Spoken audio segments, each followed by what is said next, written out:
Là, dans quoi tu vas mettre ça?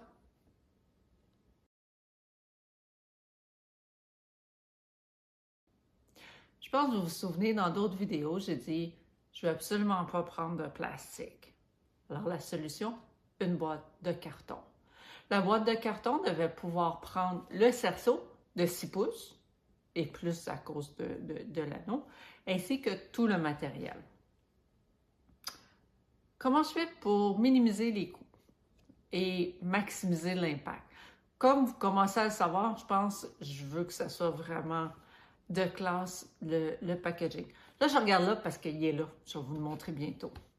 Ce qui a été décidé avec l'imprimeur, c'était d'y aller avec une boîte en craft, donc une boîte brun, et par-dessus lequel je mets on appelle ça un sleeve en anglais, sur lequel il va y avoir l'impression.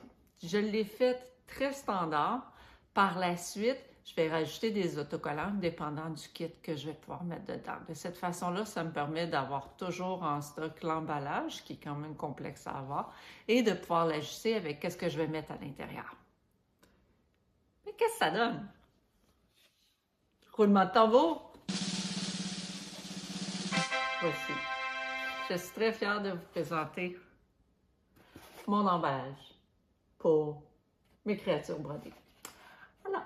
À l'intérieur de ça ici, vous avez donc l'emballage standardisé pour chacun des kits qui amène à mon site YouTube sur lequel vous êtes actuellement, qui explique qu'est-ce qu'il y a dedans et toutes ces choses-là.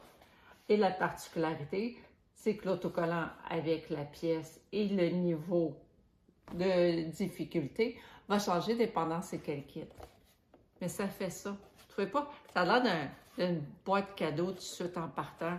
Même quelqu'un me dit ça a l'air d'une boîte à chocolat. Donc, voici mon emballage. Très contente. Initialement, vous vous rappelez, je voulais mettre du jaune moutarde et j'étais supposée de faire le sleeve jaune moutarde.